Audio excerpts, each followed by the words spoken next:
Falar sobre essas negociações de paz é o professor Leonardo Trevisan, professor de Relações Internacionais da ESPM. Professor, muito obrigada por falar conosco aqui na Rádio Bandeirantes. Estivemos juntos no Canal Livre, muito bom tê-lo aqui também no Jornal Gente. Bom dia, Thaís, bom dia, Eduardo, bom dia a todos que nos escutam. Professor, explica pra gente, são sinais divergentes, opostos, ao mesmo tempo em que há a sinalização de que a possibilidade de um cessar-fogo está mais próxima nas negociações, os ataques russos se intensificando? Como é que a gente lê isso? Olha, essa é a questão, né, Thaís? Na verdade, o que nós estamos assistindo, né, é uma dualidade, né? De um lado, os negociadores, tanto russos, o porta-voz do Kremlin, e o negociador ucraniano, usando a palavra otimismo, ambos usaram, né, nós vamos conversar. Por outro lado, nós estamos olhando o cenário 2, nós estamos olhando a realidade da confrontação, a realidade de com o que cada um desses lados vai sentar na mesa. É exatamente por isso que a matéria do Ian Boechat, sempre, né, bem preciso, descrevendo os ataques mais recentes em Kiev, com artilharia mais pesada, com mísseis mais fortes, porque os russos querem chegar à mesa de negociação tendo mais força para fazer suas demandas. Os ucranianos jogam o mesmo jogo. Os ucranianos procuram sentar à mesa de negociação conscientes dos seus limites, né? É por isso que o Zelensky, na noite de ontem, na noite de sábado, para um jornal alemão, foi muito claro em dizer que ele já aceita, né, sentar na mesa de negociação sem falar mais que pretende entrar na Ucrânia. Pretende entrar na OTAN, que a Ucrânia não entre na OTAN. Em outras palavras, a exigência maior dos russos, ele sabe que terá que ceder. A questão está em quanto ele vai ceder e em quanto os russos vão dominar. Não podemos nos esquecer que os russos já estão bombardeando os subúrbios de Kiev, estão bem próximos do centro da cidade.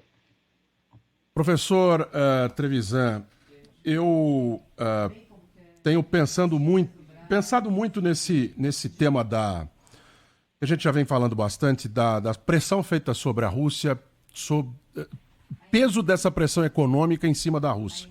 E hoje há já o pré-anúncio de novas medidas sendo tomadas no campos econômicos. Eu não posso imaginar nem quais novas medidas de pressionar a Rússia podem ser tomadas. Mas o professor Pódio, seu colega também das relações internacionais, na sexta-feira usou uma expressão que eu achei muito interessante.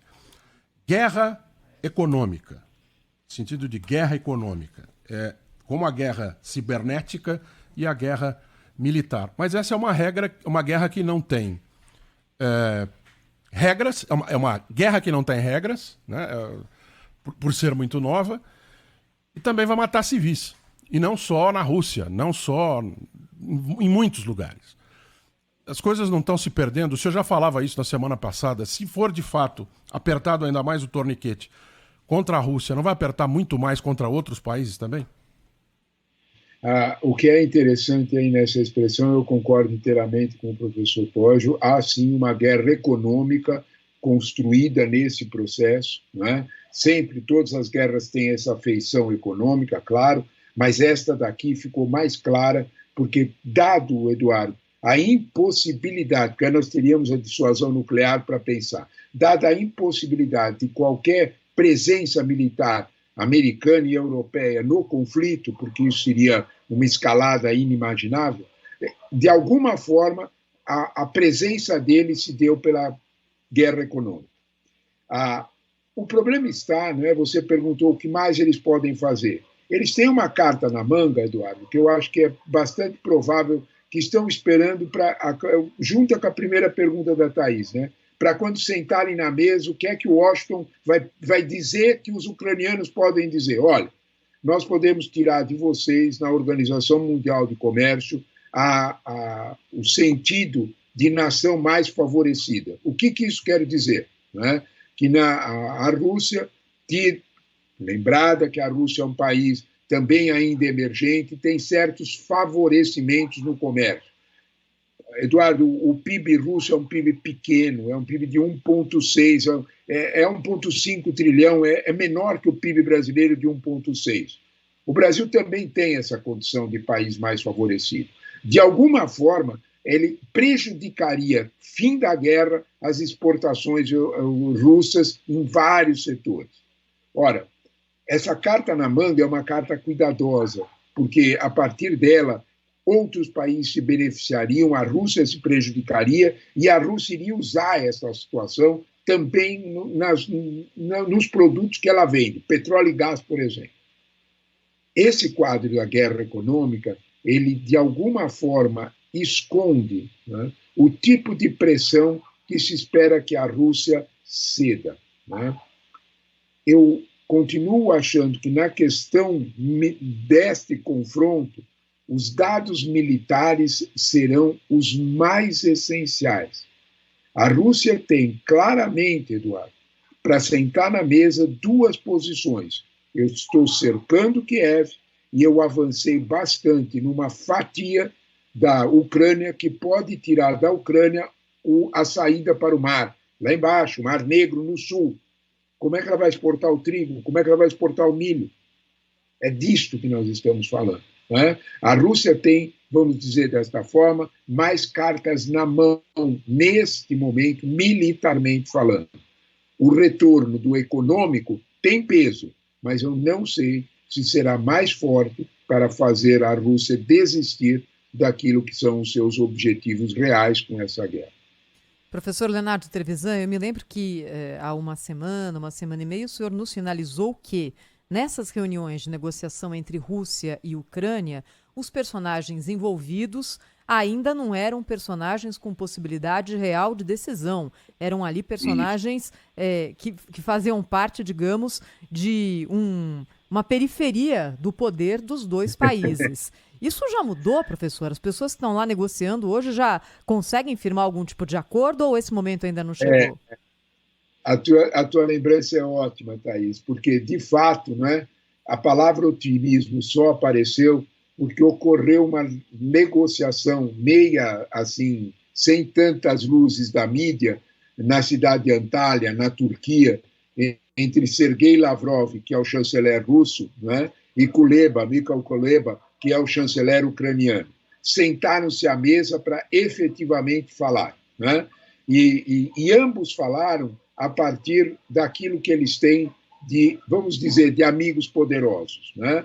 O Sergei Lavrov falou com os olhos postos em Xi Jinping e é claro que Kuleba falou com os olhos postos em Joe Biden. É disso que nós estamos falando.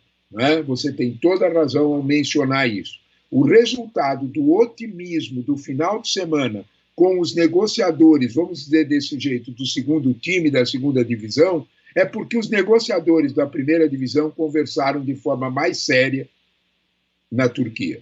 Foi exatamente isso que o presidente Erdogan pretendia, que se aproximassem aqueles que pudessem conversar de fato.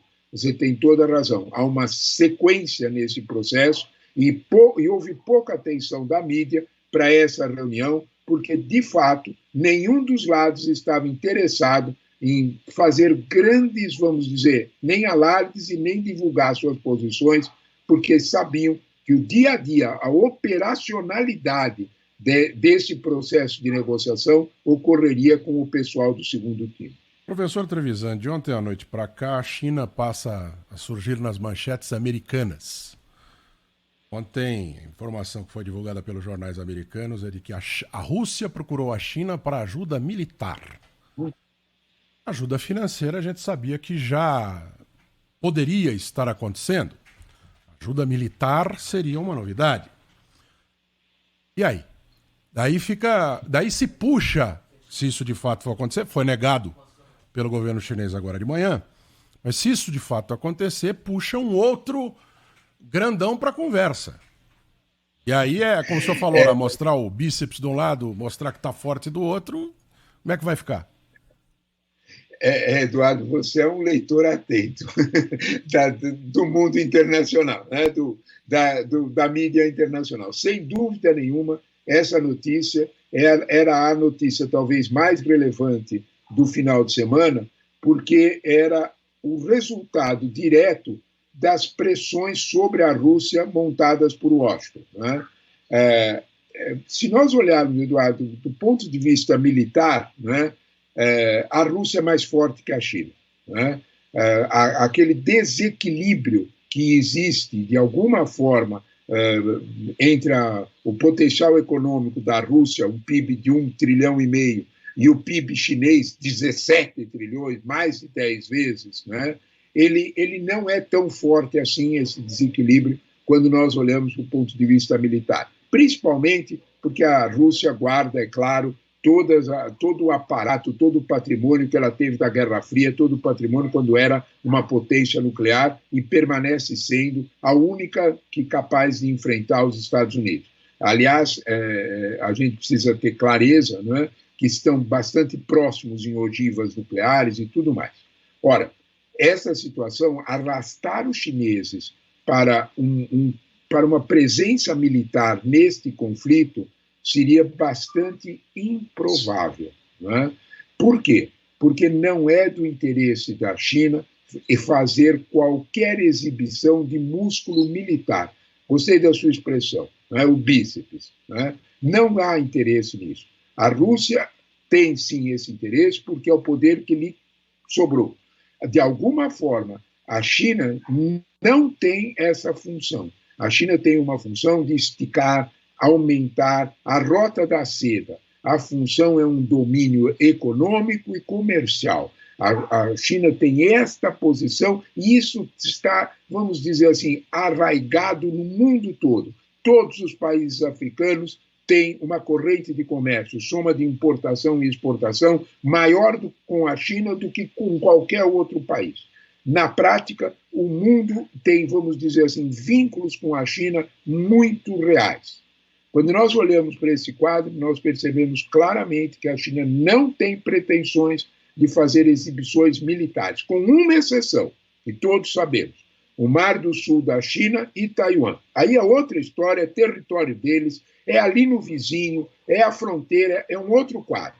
Aí criaram ilhas artificiais, tudo isso a China se desenvolveu muito bem e almirantes americanos já avisaram que uma guerra não nuclear, uma guerra convencional no mar da China não tem para ninguém, a China ganhará, porque ela montou uma estrutura para isso. Outra coisa muito diferente é uma expansão militar, uma situação diferente nesse lado.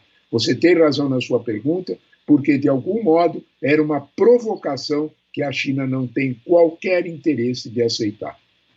Professor Leonardo Trevisan, professor de Relações Internacionais da Escola Superior de Propaganda e Marketing, falou aqui no Jornal Gente da Rádio Bandeirantes. Obrigada, professor. Até uma próxima.